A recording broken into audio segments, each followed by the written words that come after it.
বাংলাদেশের মাটি ও মানুষের পরীক্ষিত নেতা, সফল ছাত্র নেতা, বাংলাদেশের তৌহিদি জনতার হৃদয়ের স্পন্দন, বিশেষ করে যুব সমাজের আইডল, এই পটুয়াখালীর কৃতি সন্তান।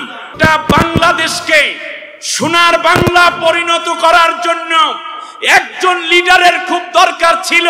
সেই লিডারকে আল্লাহ তাআলা এই বাউফলের জমিনে আল্লাহ তাআলা দান করেছেন।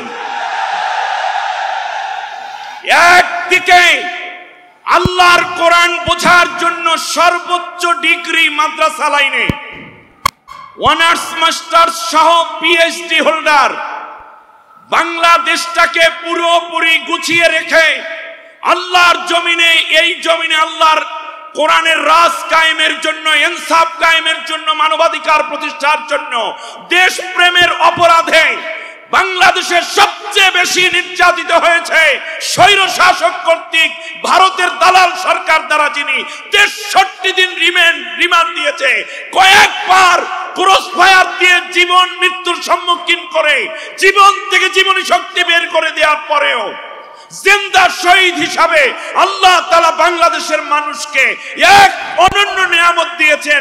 যেই নিয়ামতকে আল্লাহ দান করেছেন বাউফলের মাটিতে, তার নাম ডক্টর শফিকুল ইসলাম মাসুদ।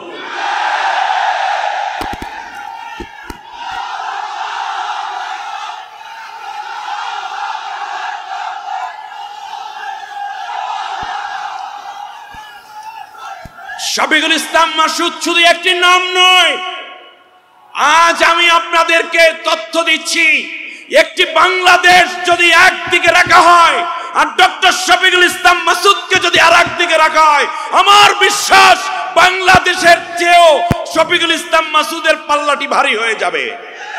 তার কারণে বাংলাদেশকে ভালোবেসে তিলে তিলে পুরে পুরে ক্ষয় হয়ে হয়ে একদিকে দেশপ্রেমিক আর একদিকে ইসলামের অনন্য এক মর্তে মুজাহিদ হিসাবে দুই দিকে পরীক্ষিত এক নেতা, এই বাউফলবাসীকে এই জন্য আর একবার ধন্যবাদ। আপনারা এত বড় নেতা পেয়েছেন। আমার মনে হয় সামনে যখনই সুযোগ আসবে দেশ এবং জাতি পরিচালনার নেতৃত্ব বাছাইয়ের জন্য, তখন গোটা জাতি একদিকে তাকিয়ে থাকবে বাংলাদেশের দিকে, আর গোটা জাতি আর একদিকে তাকাবে শুধু বাউফলের দিকে। আজ এই পটুয়াখালীর জনসমুদ্র বিশাল মাহফিলের শুধুমাত্র পটুয়াখালীতে নেই, এটা গোটা বিশ্বে আজ ছড়িয়ে গেছে। মিডিয়া প্রচার করছে, পত্রিকা প্রচার করছে। আল্লাহ রাব্বুল আলামিন এই বিশাল মাহফিলের সম্মানিত প্রধান অতিথি, আমাদের প্রিয় ভাই, আজ যুব সমাজ যেদিকে বিজয় যাবে সেদিকে, ঠিক কিনা বলেন? এই যুবকের রাহবার সেনাপতি হচ্ছেন ডক্টর শফিকুল ইসলাম মাসুদ। মুরব্বীদের দোয়া আর যুবকদের ভালোবাসা নিয়ে আমরা এই ডক্টর শফিকুল ইসলাম মাসুদ ভাইয়ের মতো যারা আছেন, আগামী দিনে আমরা তাদেরকে নেতৃত্ব দেওয়ার জায়গায় দেখতে চাই, তাহলে সোনার বাংলা কায়েম খুব সহজ হয়ে যাবে। আমি আপনাদের উদ্দেশ্যে দুইটা কথা জিজ্ঞেস করব। আল্লাহ রাব্বুল আলামিন এই পৃথিবীতে নূর দিয়েছেন। কি দিয়েছেন বলেন? নূর।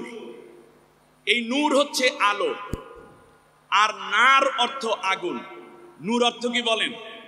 আলো। খুব কান খাড়া করে কথা শুনতে হবে। আর নার অর্থ কি? আগুন। আমি আপনাদেরকে জানতে চাই, আপনারা কি নূরের দিকে যেতে চান নাকি নারের দিকে যেতে চান? কোন দিকে যেতে চান?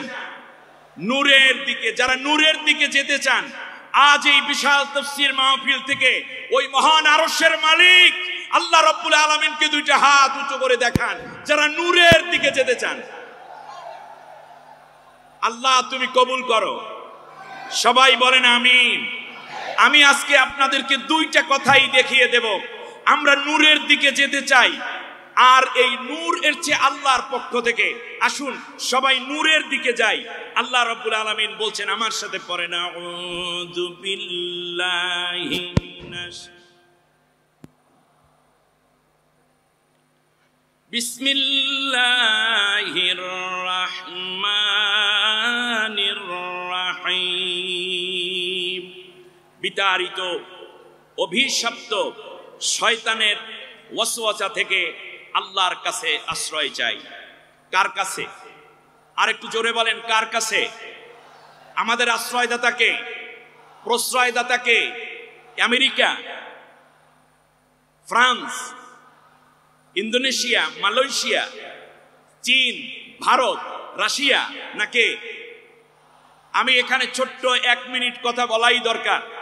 বিগত দিনগুলোতে আমার দেশে যে একটা সরকার ছিল, বিরোধী দলের হিন্দু মুসলিম হোক, নেতা নেত্রী হোক, সবাইকে বলেছে, বিভিন্ন উপাধি দিয়েছে গালিগালাজ করার জন্য। তার মধ্যে একটা ছিল, এই মানুষগুলো হচ্ছে যখনই তাদের বিরুদ্ধে কোনো ভালো সমালোচনা হতো তখন তারা বলতেন যে এরা হচ্ছে পাকিস্তানের দালাল, ঠিক না?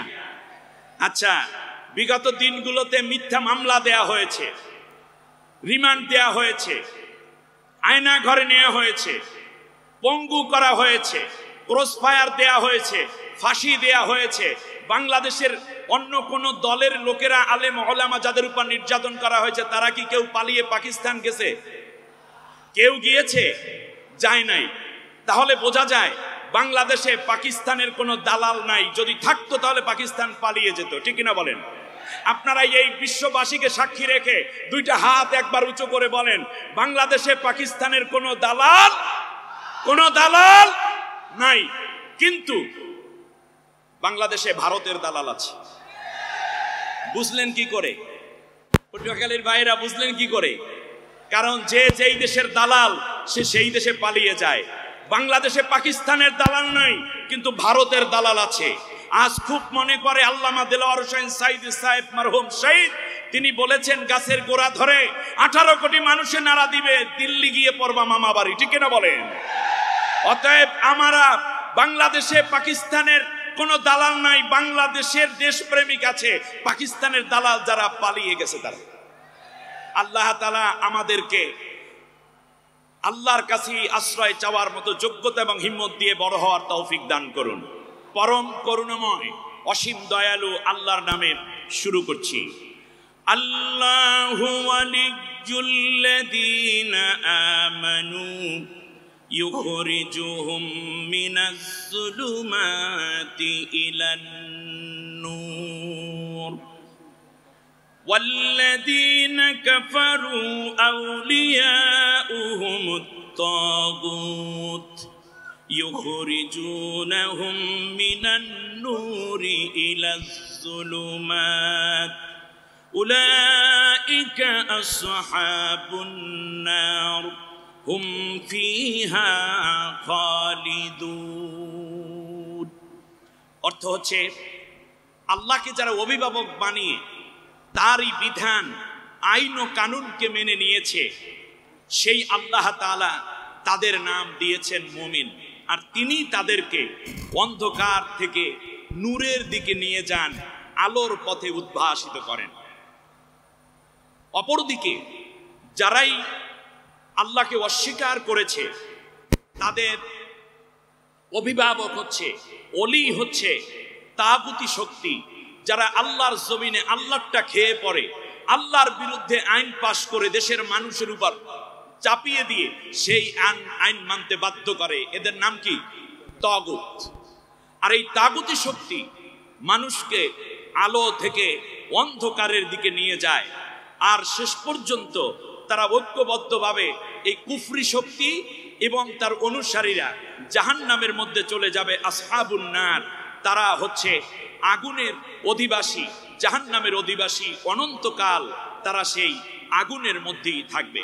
সম্মানিত ভাইয়েরা, আজ আমি যখন কথা বলছি সেই মুহূর্তে আমি দেখতে পাচ্ছি আগামী দিনের আলো। আগামী দিনের কি আলো? আমরা আলো চাই না অন্ধকার চাই? আলো চাই।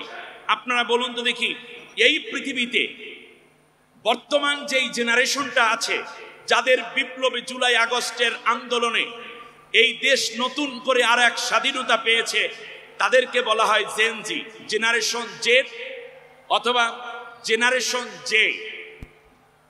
এর আগে একটা ছিল silent generation, baby boomers generation, generation X, generation Y. আজ খুবই গুরুত্বের সাথে আমি যুবক ভাইদের আর দৃষ্টি আকর্ষণ করছি। এখন যেই জেনারেশনটা আছে, এই জেনারেশনটা হচ্ছে জেন জি, মানে হচ্ছে জেনারেশন জেড অথবা জেনারেশন জে। এদের বর্তমান বয়স হচ্ছে 12 থেকে, মানে বর্তমানে তাদের বয়স হচ্ছে 25 থেকে 18 থেকে 25 বছর। 18 থেকে কি 25 বছর। প্রত্যেকটা জেনারেশন এক এক সময় এক একটি কাজকে খুব পছন্দ করে। বর্তমান জেনারেশনের যেই অবস্থা, তার আলোকে আমি আজকে কোরআনের এই আলোচনাটুকু শুরু করতে চাই। এক সময় ছিল, খুব কান খাড়া করে শুনুন, এক সময় ছিল মানুষেরা শুধু শুনতে অভ্যস্ত ছিল, দেখার বেশি প্রয়োজন বোধ করতো না। যেমন আগের দিনে যারা ওয়াজ করতেন, পীর মাশায়েখরা এবং তাফসীর কারক, এমনকি আল্লামা দেলাওয়ার হোসেন সাইদি সাহেব, যুক্তিবাদী হাবিবুর রহমান সাহেব, এইরকম সরসিনা পীর সাহেব, চরমনের পীর সাহেব, মোকামিয়ার পীর সাহেব, জৈনপুর ফুরফুরার যারা ছিলেন, মানুষেরা শুনে শেষ হয়ে যেত। এখন কিন্তু বর্তমান জেনারেশন শুনতে শুধু অভ্যস্ত না, তারা দেখতেও চায়। ঠিক না বলেন? এজন্য আবিষ্কার হয়েছে এলইডি, কত বড় বড় স্মার্ট বোর্ড দেয়া হয়েছে। সুতরাং বর্তমান জেনারেশনের টার্গেট শুধু শোনা নয়, তারা দেখতেও চায়। বিধায় বর্তমান ডিমান্ড পূরণের জন্য আগে বাটন ফোন ছিল, এখন হচ্ছে ভিডিও দেখতে চাই, ভিডিও হোয়াটসঅ্যাপ দেখতে চাই, কল দিয়ে মেসেঞ্জারে কল দাও, একটু দেখতে চাই। সুতরাং বুঝে রাখতে হবে যে আগের যেই জেনারেশন যারা নেতৃত্ব দিচ্ছেন তাদের জন্য বলি, তারা যদি মনে করেন যে শুধুমাত্র কথা বলেই এই জেনারেশনকে বুঝাইয়া নিজেরা নিজেদের আকাঙ্ক্ষা পূরণ করবেন, তা কোনোদিন সম্ভব হবে না। কারণ বর্তমান জেনারেশনের টার্গেটই হচ্ছে আমরা শুধু শুনতে চাই না, আমরা দেখতেও চাই। আপনি খেয়াল করুন, বিগত 18টা বছর একটা স্বৈর শাসক ছিল, 3 বছর ছিল তাদেরই লালিত একটি সরকার, তারপর 15 বছর। এই 18 বছর পর্যন্ত এই বিগত সরকার, আমি একবার উদাহরণ দিয়ে বলি, এই বিগত সরকার মুখে বলেছে উন্নয়ন, মুখে বলেছে ডিজিটাল, মুখে বলেছে স্মার্ট, মুখে বলেছে আমরা মধ্যম আয়, কিন্তু বাস্তবে আমার দেশের নতুন প্রজন্ম দেখেছে যে না, আমাদের মাথা পিছু ঋণ বেড়ে গেছে 1,13,765 টাকা। এখানে যাদেরকে রাজাকার বলা হয়েছে তারা মূলত দেশপ্রেমিক, তার কারণ নির্দোষ মানুষকে ধরে ধরে হত্যা করা হচ্ছে। তারপরে যাদেরকে জঙ্গি নাটক সাজানো হয়েছে, আমার জেনারেশন দেখছে আসলে তো তারা এরকম না। এখন ওনারা ঘুষ, দুর্নীতি, মাদক, বেহায়া, বেপর্দা, জেনা, ধর্ষণের পাশাপাশি কত অন্যায় করছে। আমার জাতির লোকেরা টেলিভিশনে শুনছে একটা, আর তারা দেখতে পাচ্ছে একটা। এই জেনারেশন যা শুনেছে তা দিয়ে কিন্তু লড়াই করে নাই, যা দেখেছে তা দিয়ে তারা লড়াই করে এই স্বৈর শাসকের পতন ঘটিয়েছে। ঠিক কিনা বলেন? সেজন্য আমি খুব সাবধানে একটা কথা বলি, যেহেতু আমি পটুয়াখালীর ছেলে, এজন্য বলি শুনুন, শুধুমাত্র কথা দিয়া যদি আপনারা এই জেনারেশনকে ধোঁকায় ফেলতে চান, পারবেন না। তার কারণে এই জেনারেশন বুঝিয়ে দিয়েছে যে আমরা শুধুমাত্র শুনতে চাই না, আমরা দেখতে চাই তোমরা কি করো। প্রিয় ভাইয়েরা, এই জেনারেশনের উদ্দেশ্যে জেনজিদের জন্য আমার ছোট্ট একটা পরামর্শ, গল্প দিয়ে শেষ করতে হবে। সেটা হচ্ছে 15 বন্ধু কুয়াকাটা আসছে ঘুরতে এসে দেখতেছে একটা হোটেলে লেখা, আপনি খেয়ে যান, বিল দেবে আপনার নাতিরা। বিল দেবে কারা? তো পোলাপাইন মানুষ তো কয়, দোস্ত জিনিস একটা পেয়েছি। এর মতো হোটেলের নাম হোটেল ফুর্তি। হোটেলের নাম কি? হোটেল ফুর্তি। 10 বন্ধু খেয়েছে, মাছ খেয়েছে 18 আইটেমের, ভর্তা খেয়েছে, গোশত খেয়েছে, এরপরে পানীয়, যা কোমল পানীয়, এটাও খেয়েছে। বলে স্যার শেষে তো ফিন্নি আছে, বলে ফিন্নিও দাও, বরিশালের ফিন্নি খাই নেই মিয়া। খাইয়া দাইয়া যখন রওনা করেছে, তখন দারোয়ান সামনে ধরে জিজ্ঞেস করছে যান কোথায়? ম্যানেজারের সাথে দেখা করে যান। বলল যে কেন? ম্যানেজারের কাছে গিয়ে বলল যে ভাই, ওখানে লেখা আছে আপনি খেয়ে যান, বিল দেবে আপনার নাতিরা। ওনারা চিন্তা করছে ছাত্র মানুষ, বিয়েই করি নাই, বাচ্চা হবে, ছেলে হবে, সেই ঘরে আবার সন্তান হবে, তারা বিল দেবে, আমরা একটু খেয়ে নেই ভালো করে। তখন ম্যানেজার বলল যে আপনার নাতি বিল দেবে আপনারটা, আপনার বিল তো চাই নাই, আপনার দাদাই যে খেয়ে গেছে সেই বিলটা দিয়ে যান। সুতরাং জেনজি যারা বিভিন্ন খাওয়ন দাওয়ন কিন্তু আসতেছে তোমাদের কাছে, তোমরা মনে করবে না এটা খেয়ে কেউ যদি ওই খাওয়ন খাও আগের মতো তাহলে কিন্তু আটকে যাবে। একজনে জিজ্ঞেস করে আমার দাদাই কত খেয়েছিল, বলে মাত্র 1,53,799 টাকা। মাথায় হাত দিয়ে বেহুশ হয়ে পড়ে গেছে। অতএব এর আগে যারা খেয়েছে জনমের মতো তারা সব পালিয়েছে। আমি আমার জেনজি ভাই বোনদেরকে বলবো, তোমরা এমন একটি দুনিয়া কায়েম করো, একটি রাষ্ট্র কায়েম করো যেই নূর আল্লাহ তাআলা পাঠিয়েছেন। এই কথাটা আমি বলতে চাই কারণ আমরা উন্নত হতে চাই। আল্লাহ রাব্বুল আলামিন নূর, আল্লাহু নূরুস সামাওয়াতি ওয়াল আরদ। কোরআন নিয়ে আসছে যেই ফেরেশতা তিনি নূরের ফেরেশতা, নবীর কাছে আসছে। আল্লাহ রাব্বুল আলামিন বলেছেন ইয়া আইয়ুহান নাস কদ জাআকুম বুরহানুম মির রাব্বিকুম ওয়া আনজালনা ইলাইকুম নূরাম মুবিনা। আমি নবীকেও নূর বানিয়েছি। এরপরে আল্লাহ তাআলা বলছেন নূরিল্লাযী আনজালনা, আমি কোরআনকেও নূর বানিয়েছি। যেই পাহাড়ের উপর কোরআন নাজিল হলো এটাকেও আল্লাহর কুদরত হয়ে গেল, এটা জাবালে নূর। এরপরে আমাদের রূহগুলো ছিল আলামে আরোহে, সেটাও নূর। জান্নাত কোন দিকে, নিচে না উপরে? আপনারা বলেন না জান্নাত কোন দিকে? উপরের দিকে। সেই উপরে আমরা নূরের দিকে যেতে চাই, জান্নাতে যেতে চাই, ঠিক না? আল্লাহ নবী বলেছেন যখন কোনো মানুষ ইন্তেকাল করে শুধু নেককার হয় তার রূহটা নিয়ে যাওয়া হয় ইল্লিনে। আপনারা বলেন ইল্লিন কোন দিকে, নিচে না উপরে? উপরে। আর সিজ্জিন কোন দিকে? নিচের দিকে। আমার ভাইয়েরা, এরপরে আপনাদের কাছে জানতে চাই নূর যা বলেন আলো সব উপরের দিকে। যদি এই জাতিকে উপরের দিকে উঠতে হয় তাহলে আল্লাহ রাব্বুল আলামিন বলেছেন যে ওয়াতাসিবু বিহাবলিল্লাহি জামিয়া। ওই দেখাইয়া ওয়াজ করার কথা বলছি না, এই জন্য দেখেন এই একটা রশি আল্লাহ তাআলা বলছেন যে তোমরা, আমি আল্লাহ উপর থেকে একটা রশি দিলাম, এই রশিটাকে শক্ত করে ধরো তাহলে তোমরা জান্নাতে চলে আসতে পারবে। সুবহানাল্লাহ বলেন। আল্লাহ তাআলা বলেছেন আমি উপর থেকে নাজিল করেছি কোরআন। এই যে পানিটা নিচের দিকে ফেললাম, এই নিচে পড়াকে আরবিতে বলে নুজুল। তাহলে কোরআন কি হয়েছে? নাজিল হয়েছে। দেখাইয়া দিলাম, জেনজিরা দেখতে পছন্দ করে এই জন্য। এবারে আসেন, শুধু তাই না, এই যে এলইডি এই যে লাইটগুলো জ্বালিয়েছেন নিচের দিকে না উপরের দিকে? উপরের দিকে। চাঁদ কোন দিকে? উপরের দিকে। সূর্য কোথায়? উপরের দিকে। আপনারা কি আরো ডাউনে যেতে চান নাকি উপরের দিকে যেতে চান? আমরা কি আরো নিচের জাতি হব নাকি উন্নতময় জাতি হব? যদি হতে হয় তাহলে আল্লাহ বলছেন সবাই মিলে আমার এই কোরআনের রশিটাকে ধরো। এই রশি ধরলে ব্যক্তি জীবনে, পারিবারিক জীবনে, রাজনৈতিক জীবনে, সামাজিক জীবনে স্বাধীনতার 54টা বছর হয়ে গেল, আজও পর্যন্ত মসজিদে এক জোড়া জুতার নিরাপত্তা, কোন মন্ত্রীর জুতাও নিরাপদ না, ইমাম সাহেবের জুতাও নিরাপদ না। সুতরাং আমাদের বুঝ হয়ে গেছে স্বাধীনতার 54 বছরে যেহেতু চুরি ঠেকানো যায় নাই, দুর্নীতি ঠেকানো যায় নাই, একটা মাত্র সুযোগ নিতে হবে। যেই আলো উপর থেকে এসেছে সেই আলো আমরা ধারণ করে আল্লাহর সন্তুষ্টি পেতে চাই, তার নাম কি? কোরআন।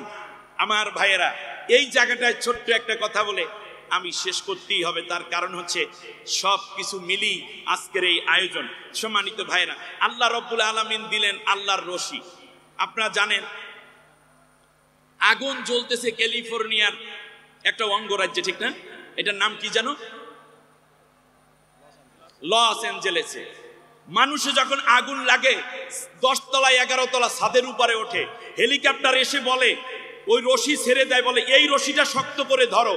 যখন ধরে শক্ত করে তাকে আস্তে করে হেলিকপ্টার উড়াইয়া নিয়ে নিরাপদ জায়গায় রেখে দেয়। আল্লাহ রাব্বুল আলামিন বললেন তুমি চরমনাই হও, সরসিনা হও, মুকামিয়া হও, ফুরফুরা হও, তুমি আলিয়া হও, কওমিয়া হও, তুমি বিএনপি হও, জাসদ হও, বাসদ হও, তুমি জামাত ইসলামী হও, হেফাজত হও, সবাই মিলে আমি আল্লাহর কোরআনের রশিটাকে ধরো, তাহলে আমি আল্লাহ রাব্বুল আলামিন তোমাদেরকে সমৃদ্ধি দেব, তোমাদেরকে উন্নতি দিব।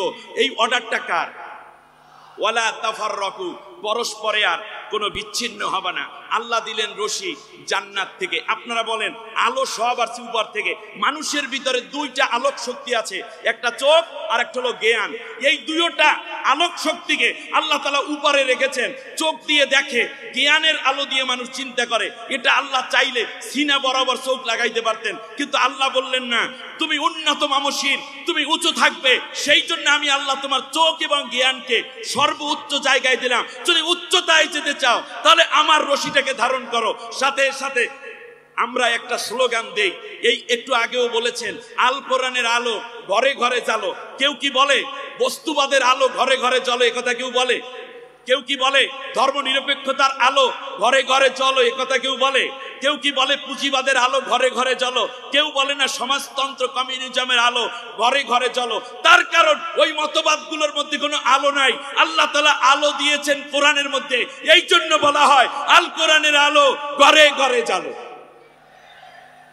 এবারে আমাদের একটি স্লোগান, ঘরে ঘরে তো জ্বললো, খানকায় খানকায় জ্বললো, মসজিদে মসজিদে জ্বললো, মাদ্রাসায় মাদ্রাসায় জ্বললো, কিন্তু দেশের চুরিও বন্ধ হয় নাই, দুর্নীতি বন্ধ হয় নাই, অর্থ পাচার মদ গাঁজা বন্ধ হয় নাই। আমরা একটি বারের জন্য আল্লাহর কোরআনকে আল্লাহর সংসদে জ্বালিয়ে দেখতে চাই কেমন আলো আমরা পাই, ঠিক কিনা বলেন? অতএব আজকে স্লোগান হলো আল কোরআনের আলো সংসদে জ্বালো। আল্লাহ আমাদেরকে কবুল করুন। শয়তান চিন্তা করলো আল্লাহ তাআলা রশি ফেলাইছে, আমিও কিছু রশি বানাই। আল্লাহ রাব্বুল আলামিনের কাছে চ্যালেঞ্জ করে শয়তান বলল, আল্লাহ আমিও কিছু রশি বানাইছি। বলুন তো দেখি, শয়তান রশি বানিয়েছে উপর থেকে না নিচ থেকে? নিচের রশি। সে রশি বানাইছে বস্তুবাদের, সে রশি বানাইছে ধর্মনিরপেক্ষ মতবাদের, সে রশি ফেলেছে বান্দার চারপাশে পুঁজিবাদের, সে সমাজতন্ত্র কমিউনিজমের রশি ফেলে বলছে এই রশিও ধরো। এই রশিগুলো যখন ধরে তখন বলুন তো মানুষ কি উপরে উঠবে না নিচে যাবে? নিচে যাবে। অতএব আমার জাতির অধপতনের মূল কারণ আমরা আল্লাহর কোরআনের উচ্চতায় ওঠার রশি না ধরে বরং আমরা নিচে যাওয়ার রশি ধরে আছি। ওই রশি ছেড়ে দিয়ে আল্লাহর উচ্চতায় যাওয়ার জন্য রশিটা ধারণ করতে হবে। এরপর আল্লাহ রাগ করে বললেন, ক্বালা ফাখরুজ মিনহা মাযউমান মাদহুরা লামান তাবিআকা মিনহুম লা আমলা আন্না জাহান্নামা মিনকুম জামিয়া। শোনো, আমার কোরআনের রশি ছেড়ে যারাই পৃথিবীর মানব রচিত মতবাদ এবং চিন্তার রশি যারা ধারণ করবে সবাইকে আমি তোমার সাথে জাহান্নামের মধ্যে ভরপুর করে দেব। অতএব কথা বোঝা যায়, যদি আমরা আল্লাহ রাব্বুল আলামিনের কোরআনের এই রশিকে ধারণ করি ব্যক্তি জীবনে, পারিবারিক জীবনে, সামাজিক জীবনে, রাজনৈতিক জীবনে, অর্থনৈতিক জীবনে, তাহলে আমরা উন্নত হতে পারবো। আর সেই উন্নত জাতি গঠনের জন্যই আজ জেএনজিকে অবশ্যই আল্লাহর কোরআনকে ধারণ করতে হবে, কোরআন অনুযায়ী চলতে হবে। আগামীর পার্লামেন্ট আল্লাহর কোরআনের পার্লামেন্ট হোক। সব দল দেখা শেষ, একটা স্লোগান এবার হবে আল কোরআনের বাংলাদেশ। হাদা মা ইনদি ওয়ালিল মিনদাল্লাহ আলাইহি তাওয়াক্কালতু ওয়া ইলাইহি উনীব। আসসালামু আলাইকুম ওয়া রাহমাতুল্লাহ।